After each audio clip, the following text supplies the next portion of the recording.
Mama Laura, you actually want to bring Mama Suzanne back to life? I didn't think that was possible.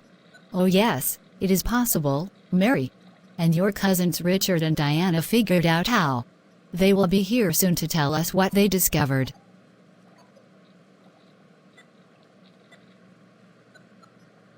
As you know, Suzanne was a product of inbreeding.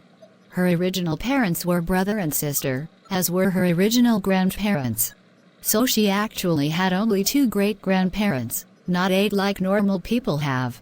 The grandparents deluded themselves into believing they were somehow genetically pure and that the only way to ensure their purity was to reproduce by inbreeding.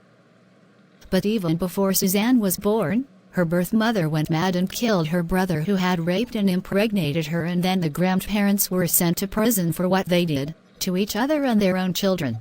After Suzanne was born, she was adopted by the Hudson family, and then her adoptive father, Daniel, discovered she had a genetic defect that would both shorten her lifespan and cause her to slowly go blind due to the breakdown of her connective tissues. She had inherited this defect as a recessive trait from her ancestors. Then Daniel confronted Suzanne's original grandfather with the truth of Suzanne's condition, which later drove the grandfather to die by suicide in his prison cell, his delusions about himself and his genes shattered.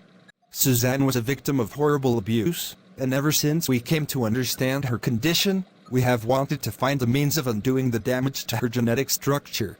Daniel Hudson started the efforts to find the cure, and after he died, that goal was passed down to me and Diana. 4 years ago, we were close to a cure, but Suzanne was already dying, so we chose to put her in cryogenic suspension to give us more time to develop the cure. Then we ended up going to Mars and helping to explore that planet, but we never forgot about Suzanne. Once we returned to Earth, we resumed our research even while helping the Dallas Police Department solve crimes. And now at last, we have achieved the breakthrough Daniel Hudson started us towards.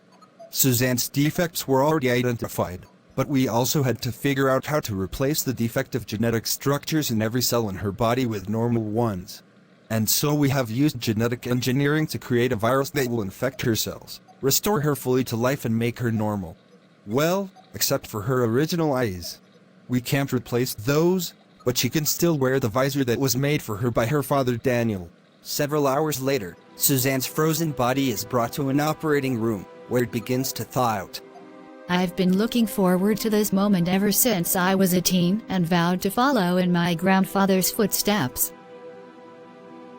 At long last, my Aunt Suzanne will have justice.